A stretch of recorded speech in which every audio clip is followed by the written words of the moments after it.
자, 이번 강좌에서는 여러 가지 함수들, 그 중에서 몇몇 개 중요한 함수들을 골라서 알아보도록 하겠습니다. 자, 첫 번째 1대1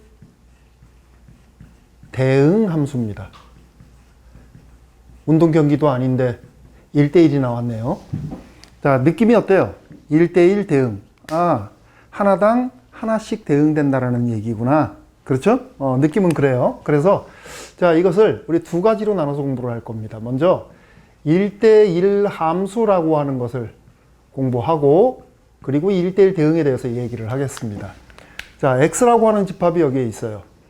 원소가 1, 2, 3 이렇게 3개 있다고 합시다. 그 다음 y라고 하는 집합은 원소가 4개예요. 1, 2, 3, 4. 자, 이렇게 해서 f라고 하는 대응을 생각을 합니다. 자, 여기에서 이렇게 대응을 한번 시켜볼게요. 1은 2로 대응이 되고, 2는 1로 대응이 되고, 3은 3으로 대응이 되어진다. 이렇게. 함수 맞죠? x에 있는 원소가 하나도 빠짐없이 y에 있는 원소에 대응되고 있다. 함수 맞습니다.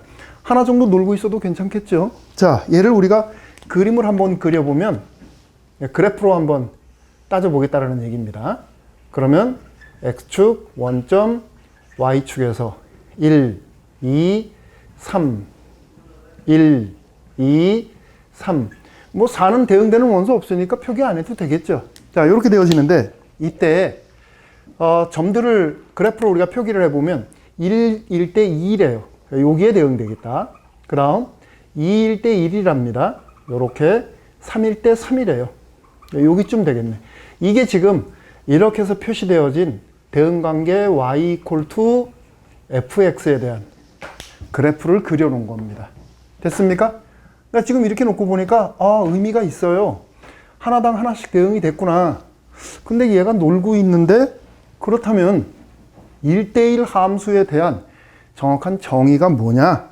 이게 이제 궁금해야 되겠죠. 그죠?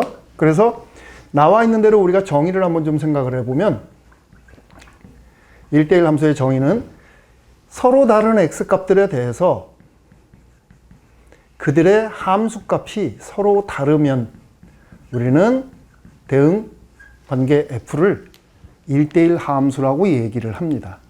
됐습니까? 그러니까 여러분들이 이제 그림을 보면 알겠지만 서로 다른 x값들에 대해서 함수값이 모두 다르고 있죠. 그죠? 그러니까 1대1 대응 함수예요. 그런데 아니면 아니다로 되어 있다 보니까 보기가 조금 불편해요. 그렇죠? 그래서 이거에 대한 대우를 가지고서 우리가 판단할 때도 있어요. 자, 대우 명제가 뭘까요? 이게 아니면 이게 아니다죠. 그러니까 fx1과 fx2가 서로 같으면 x1과 x2가 같다. 이렇게 우리가 알아놔도 되겠습니다. 근데 이렇게 알아놓으면 패단이 하나가 있어요. 뭐가 있느냐면 이 두 개가 막 머릿속에서 복잡하게 얽혀갖고 이렇게 알아두는 사람이 있어요. 1대1 함수면 x1과 x2가 같을 때 fx1과 fx2도 같다. 이렇게 알아두는 사람들이 있어요. 그건 아닙니다.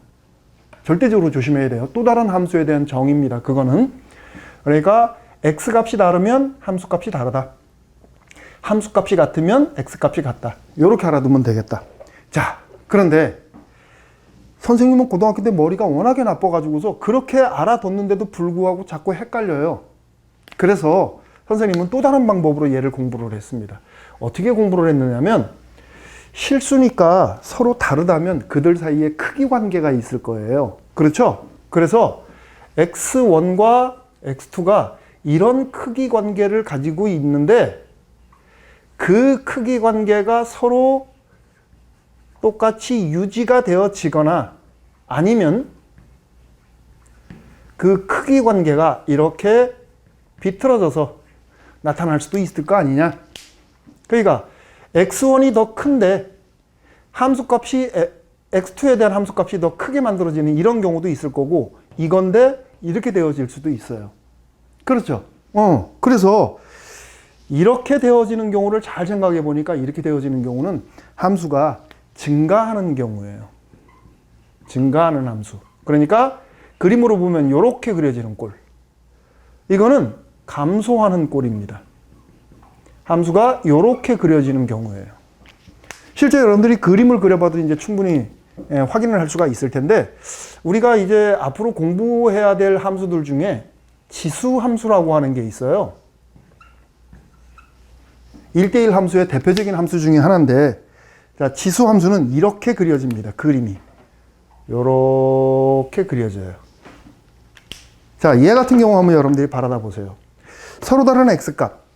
자, 여기다가 우리가 x1을 잡고 여기다가 x2를 잡을게요. 그들 사이에 지금 이런 관계 있죠. 그들에 대한 함수값들을 따져보니까 여기가 fx1이고 요렇게 가서 여기가 fx2예요. 어때요? 이 관계가 그대로 유지가 되고 있죠. 이렇게. 그렇죠? 여기가 이렇게 되어지고 있으니까 그때 이제 증가함수다 라고 표기가 되어지는 거고, 아, 얘는 1대1 함수구나. 왜 1대1일까? 지금 바라다 보니까 얘가 정의구역입니다. 요게 공변역이에요. 그런데 공변역 중에서도 y의 값이 양수일 때에만 적용되는 함수입니다. 그러니까 공변역과 치역이 지금 다르지요. 이런 형태의 꼴을 지금 만족하고 있는 거죠. 그래서 1대1 함수의 대표적인 함수들 중에 하나가 바로 지수함수 같은 형태. 아직 안 배웠지만. 자, 이제 우리가 1대1 함수를 공부를 했는데, 여러분들 중에 지금 설명을 듣고, 선생님, 그런데 좀 이상한데요? 분명히 증가하거나 감소한다라고 얘기를 했는데, 얘는 뭐예요? 이건 증가도 아니고 감소도 아닌데요? 맞아요. 제대로 봤어요. 자, 얘하고의 지금 차이점이 뭐냐면, 정의역이 모든 실수예요. 모든 실수인가요? 아니죠. 그러니까 얘는 증가할 필요도 감소할 필요도 없는 거죠. 서로 다른 x값에 대해서 함수값만 다르면 되는 거죠. 그러니까 요 조건만 만족하면 되는 거예요. 됐죠? 구분이 됐습니까? 정확하게 구분할 수 있어야 돼요. 자, 그 다음 이제 1대1 함수에 대해서 대응이라는 말을 하나 더 붙일게요. 자, 1대1 대응 함수. 얘는 뭐냐? 이렇게 그림을 한번 그려볼까요? 자, x라는 집합이 있는데 원소가 1, 2, 3이에요. y라는 집합이 있는데 걔도 원소가 1, 2, 3이에요. 이렇게 되어질 때 대응 관계를 조금 전에 잡았던 것처럼 이렇게 갑시다. 자, 1이 2로 가고 2가 1로 가고 3이 3으로 간다. 당연히 함수겠죠. 그렇죠? 이런 대응 관계 f는 함수 맞아요. 그리고 지금 바라다 보니까 여기 나와 있는 것처럼 무조건 하나당 하나씩 대응이 되어졌어요. 그러니까 이런 형태가 되어지게 되면 1대1 대응 함수다라고 표현을 하는 거다. 됐습니까? 그러면 우리가 또 정의를 해놔야 될 텐데, 그럼 정의는 뭐냐? 일단은 정의는 첫째, 두 개의 조건을 만족을 해야 돼요. 1대1이 되어져야 된다. 1대1 함수여야 돼요. 그러니까 위에 나타나 있는 이런 조건들을 먼저 만족을 해야 된다. 그리고 두 번째, 이런 게 있으면 안 된다. 원소의 개수가 정역의 원소의 개수와 공변역에 나타나 있는 원소의 개수가 모두 똑같아야 된다. 그래서 우리가 최종적으로는 이렇게 얘기합니다. 치역과 함수값의 모임이죠.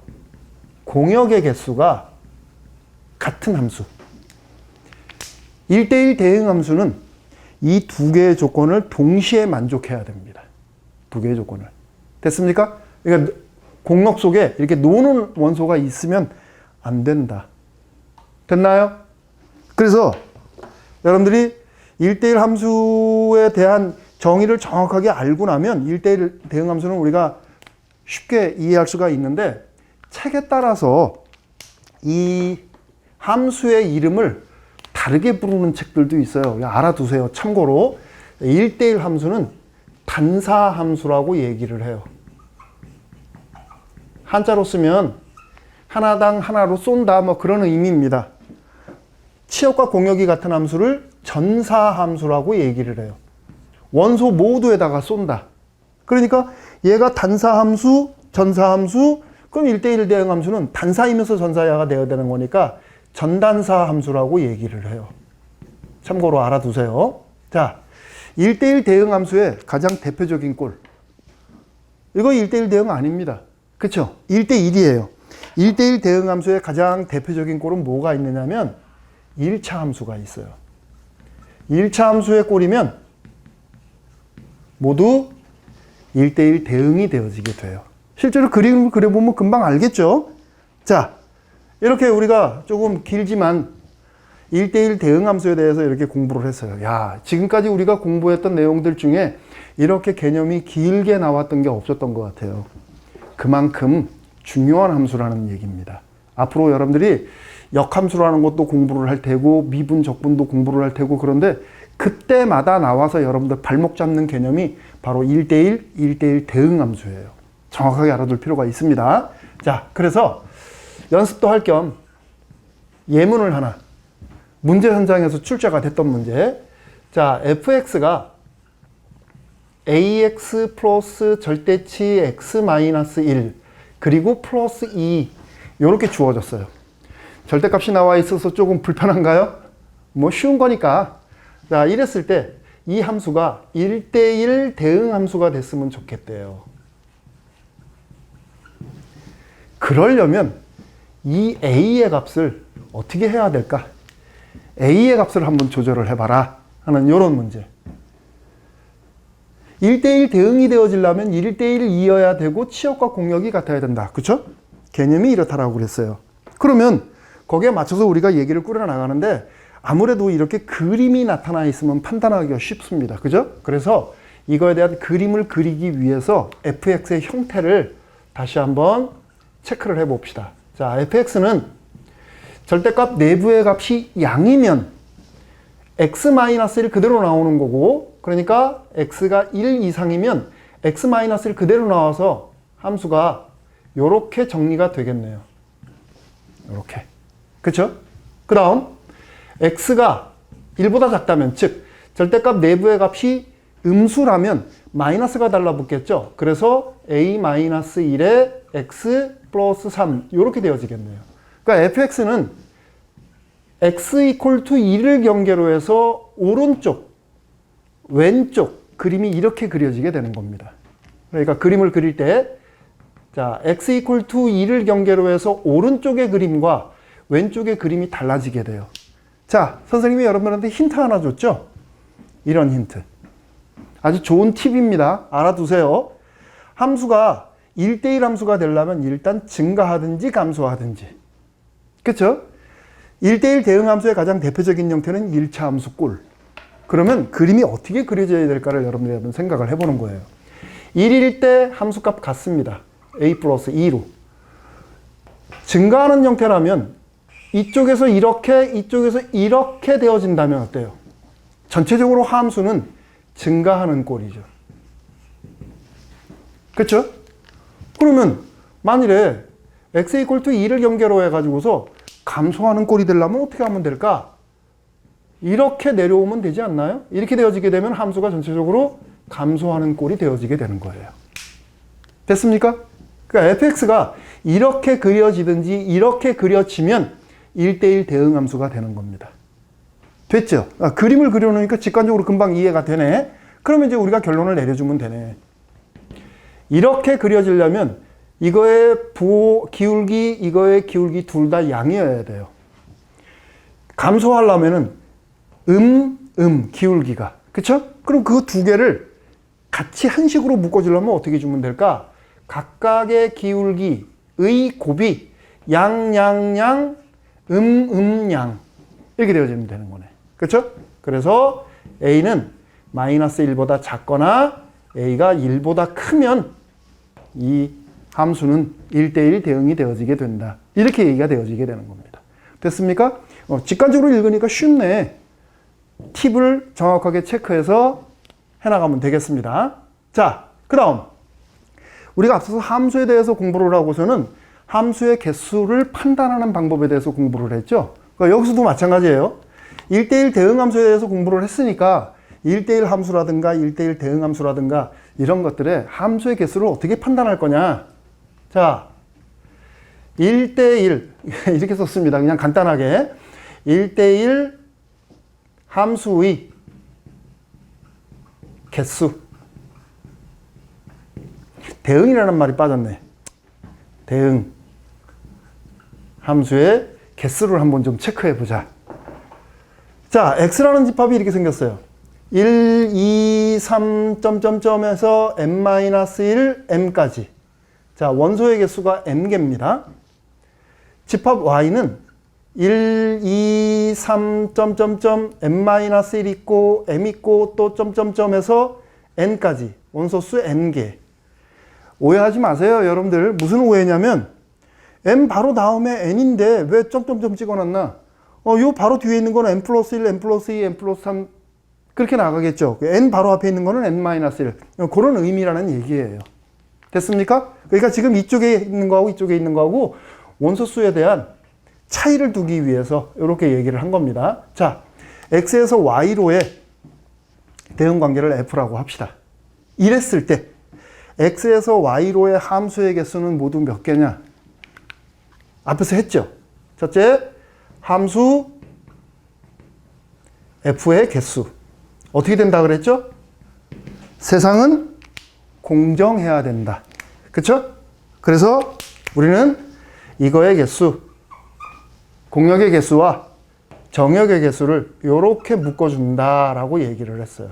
자, 함수 f의 개수는 n의 m제곱, n의 m승 이렇게 읽어주면 되겠다. 공정. 됐죠? 자, 그러면 이제 두 번째 1대1 함수의 개수. 1대1 함수의 개수는 어떻게 될까? 판단을 해보는 거예요. 1이 갈 수 있는 곳, 2가 갈 수 있는 곳, 3이 갈 수 있는 곳 해서 m이 갈 수 있는 곳을 여러분들이 체크를 해보면 되는 겁니다. 대응 관계를 우리가 이제 살펴보면 되는 거니까 자, 1이 갈 수 있는 곳부터 한번 체크를 해보자고. 1이 갈 수 있는 곳. 이것 중에 하나겠네요. 그죠? 그러니까 1이 갈 수 있는 곳은 n곳입니다. n곳. 그 다음 1이 만일에 1로 갔다면 요렇게 갔다면 2가 갈 수 있는 곳은 2를 제외한 나머지로 가야 돼요. 왜냐? 서로 다른 x값에 대해서 함수값이 달라야 된다 그랬으니까 2는 1로 가면 안 돼요. 나머지 여기로만 갈 수 있습니다. 그렇죠? 그러니까 2를 제외한 나머지 것들 n-1 이렇게 써주면 되겠네. 됐습니까? 그래서 또 2가 만일에 2로 갔다면 3이 갈 수 있는 곳은 이 두 개를 제외한 나머지 것들. 그렇죠? 그래서 n-2 이렇게 가겠다. 지금 대응 관계를 우리가 생각을 해보면 요 n은 1이 대응되어지는 위치 개수고 얘는 2가 대응되어지는 위치, 얘는 3이 대응되어지는 위치. 근데 지금 잘 보니까 얘하고 뭐 연관관계가 있죠, 지금. 지금 보니까 여기 위에 있는 숫자에서 1이 빠져서 이렇게 표시가 됐네. 여기서 1이 빠져서 이렇게 표시가 되었어요. 그럼 만일에 여기에서 m이 대응이 되어진다면 여기 밑에 대응되어질 수 있는 곳은 몇 곳일까? n에서 m-1을 빼주면 되는 거죠. 하나 빠져서 들어갔으니까. 그렇죠? 이렇게 되어지겠네. 됐습니까? 이렇게 우리는 1대1 함수의 개수를 표시를 해주면 되겠다. 자, 이때 한 가지 중요한 게 있어요. 뭐가 있냐면 1대1 함수이기 때문에 공역의 개수가 정역의 개수보다는 어때요? 더 크던지 같아야 된다 하는 조건이 이렇게 달라붙어야 되겠다. 반드시 달라붙어야 돼요. 같아도 상관없죠? 그렇죠? 같으면 이런 꼴이 돼버리는 거니까. 만약에 다르다면 이런 꼴이 되어져야 된다. 그러니까 공역의 개수가 더 많아야 되겠다. 자, 그 다음 세 번째. 세 번째는 1대1 대응함수. 자, 1대1 대응함수는 1대1 함수에다가 이거 하나 달라붙은 거예요. 그러니까 치역과 공역이 같아야 된다. 함수값의 모임의 개수가 공역의 개수하고 같아야 된다. 즉, 어떤 조건을 만족해야 돼? 여기에서 n의 값이 m과 반드시 같아야만 됩니다. 그렇죠? 이렇게 되면 안 된다 그랬어요. 이거 없어야 돼요. 반드시 같아야 되겠다. 그렇게 되어진다면 식은 어떻게 될까?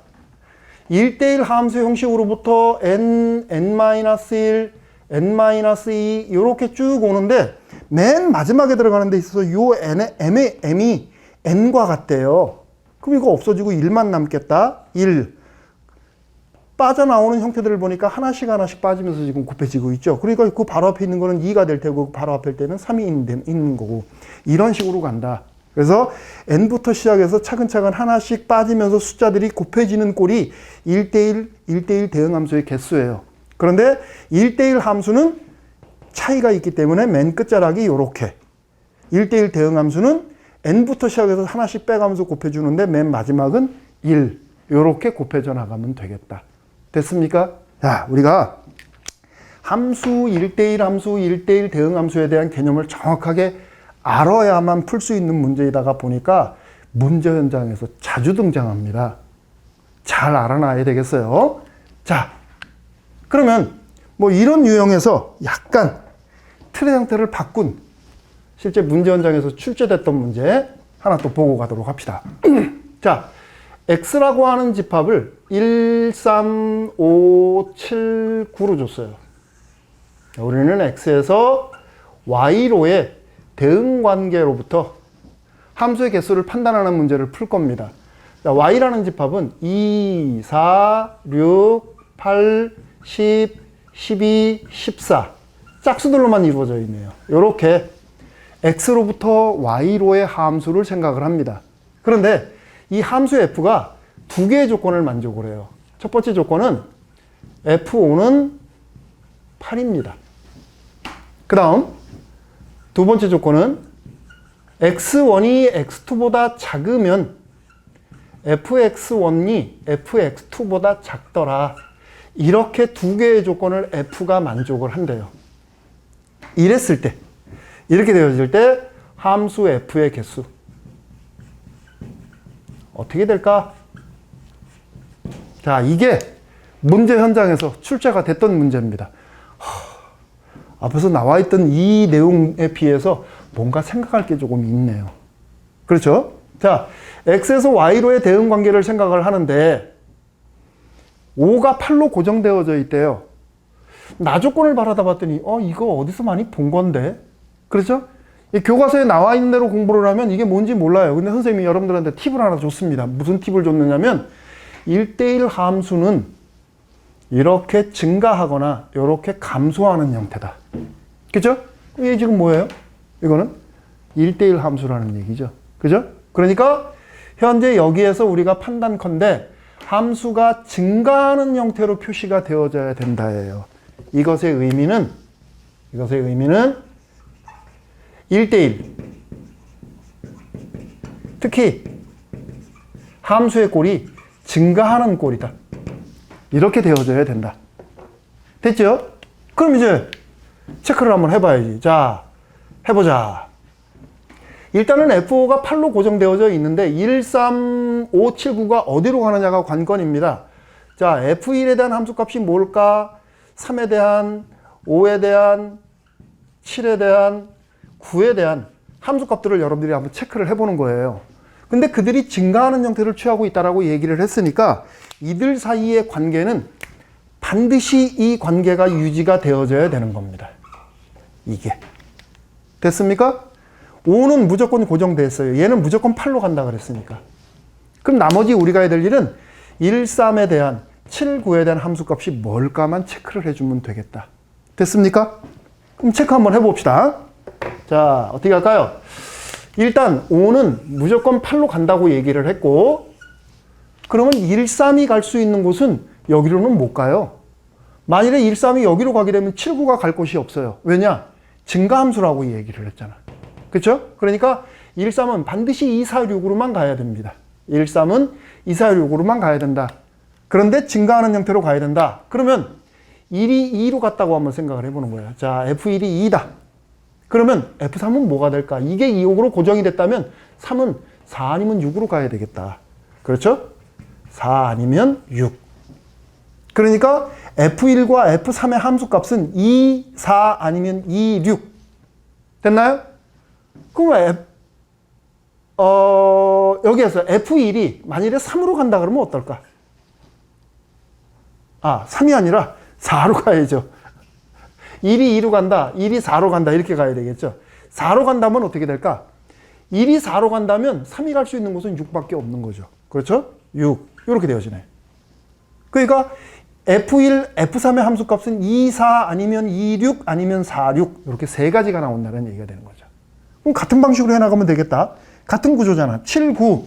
7, 9가 10, 12, 14로 가야 된다. 이런 조건을 만족을 하면서. 그러면 7이 갈 수 있는 곳 10이라고 한다면 9가 갈 수 있는 곳은 12 아니면 14. 똑같이 판단을 해주면 되는 거죠. 요렇게. 만일에 7이 12로 갔다면 9가 갈 수 있는 곳은 14 하나밖에 없는 거죠. 요렇게. 됐습니까? 결국 어떻게 되는 거야? 따라서 1, 3에 대한 가능한 경우의 가지수, 7, 9에 대해서 가능한 경우의 가지수, 세 가지니까 3 곱하기 3 해서 9개의 함수가 가능한 함수 f의 개수가 판단이 되어지게 되는 거죠. 됐습니까? 앞서서 했던 것보다 우리가 머리를 조금 써야 되네요. 됐죠? 자, 그러면 이제 우리가 기본적으로 1대1 함수하고 1대1 대응 함수에 대해서 공부를 했고, 요거에서 조금 더 나아가서 두 가지 함수만 더 알아보도록 하겠습니다. 자, 두 번째 함수는 항등 함수라고 하는 것에 대해서 얘기하려고 그래요. 항등 함수. 자, 항등이라는 말 우리 앞서서 공부했습니다. 무슨 뜻이에요? 항등. 얘는 항상 같다. 그런 의미라고 얘기를 했습니다. 항상 같다. 항상 같은 함수? 무슨 말이지? 간단하게 여러분들이 이렇게 체크를 해주면 돼요. 함수에 대해서 어떤 원소에 대한 함수값을 생각을 했더니 그 결과가 항상 같게 나오더라. 이게 항등 함수입니다. 이게. 그러니까 우리가 그림으로 본다라고 치면 이렇게 생긴 겁니다.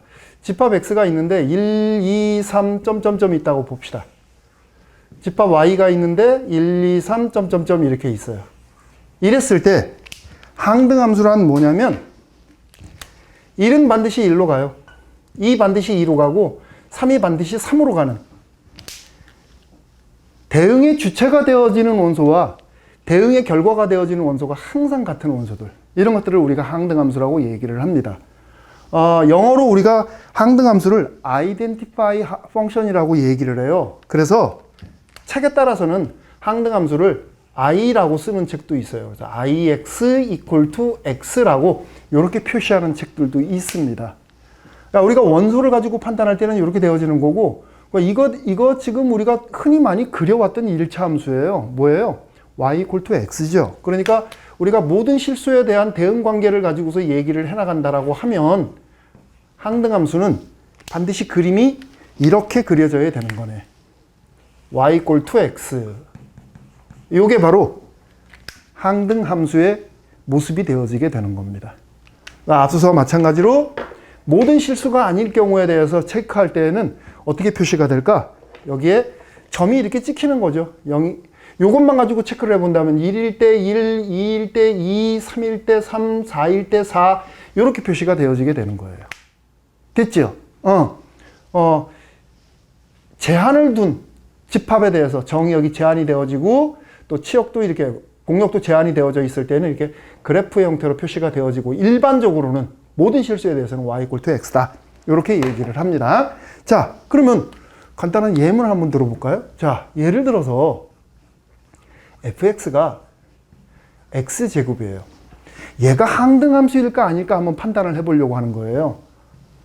x는 0 또는 1이라고 합시다. 자, x의 값이 0 또는 1일 때 fx equal to x제곱이 과연 항등함수가 될까? 하는 거. 느낌상 y equal to x제곱이면 이런 구조예요. 이렇게 생겼습니다. 그렇죠? y equal to x제곱. 그러면 이렇게 생긴 게 항등함수라고 얘기를 했는데 이거는 아니네. 그렇죠? 그냥 아니라고 결론을 내려버리려고 했는데 가만히 보니까 0일 때와 1일 때만 체크한대요.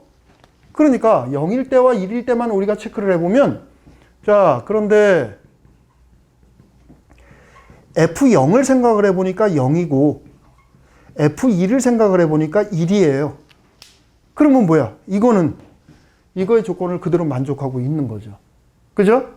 모든 실수에 대해서는 만족이 되어지고 있지 않지만 이렇게 제한을 뒀을 때에는 만족이 되네요. 그러니까 이 함수는 항등함수다. 이렇게 판단을 하는 겁니다. 조심해야 됩니다. 우리가 때에 따라서 항등함수에 대한 이꼴만 생각을 해서 여러분들이 실수하는 경우가 있어요. 실제 문제 현장에 출제됐던 문제입니다. 아주 쉽게. 자, 그 다음 이번에는 상수함수에 대해서 공부합시다. 상수함수. 상수가 뭐예요? 상수. 여러분들 친구 이름인가요? 그럴 수도 있고, 상수라고 하는 것은 숫자입니다. 숫자. 숫자를 의미해 주는 거예요. 그러니까 함수 값이 숫자로 만들어지는 거. 그러니까 집합 형태로 본다고 치면, 자, x라는 집합이 1, 2, 3, 점점점 하고 이렇게 되어져 있는데, y라는 집합이 똑같이 1, 2, 3, 점점점점 하고 이렇게 나가요. 그런데 그 내부에 들어가서 보니까 대응이 이렇게 된대요. 1이 2고, 2도 2고, 3도 2고, 나머지 모든 원소들이 다 2로 간다. 이렇게 되어지는 함수. 그러면 이 상황에서 우리가 체크할 수 있는 것은 fx는 2다라고 쓸 수 있을 거예요. 그렇죠? 그러니까 이렇게 표시가 되어지는 함수를 우리는 상수함수라고 얘기를 합니다. 그래서 일반적으로 우리는 이렇게 표기를 해요. fx equal to c 또는 k를 쓰는 책도 있습니다. 일정하다. 그러니까 그림을 그려봤을 때 x축의 평행한 직선이 그려지는 함수. 그림이 이렇게 되어지겠죠. c라고 하는 값이 모든 실수값에 대해서 다 대응이 되어져요. 이렇게 x축의 평행한 직선이 그려지는 이와 같은 형태의 그림이 만일에 그려진다면 우리는 얘는 상수함수다라고 얘기를 하고, 하나하나의 원소를 가지고 판단할 때는 이렇게 판단해 주면 되겠죠. 됐습니까? 항상 그래프의 일반적인 형태에 현혹되지 마세요. 항등함수나 상수함수를 얘기할 때는 일반적인 형태의 현혹이 되면 안 되고, 함수값들 하나하나를 여러분들이 체크하면서 그 구조를 읽어나가면 실수 없이 해결할 수 있을 겁니다. 됐지요? 자, 오늘 강의 시작이 약간 불편했습니다. 그런데 뒤에는 조금 쉬웠네요. 자, 내용들 점검 체크 잘 하시기 바랍니다. 오늘 여기까지 강의하도록 하겠습니다. 수고했습니다.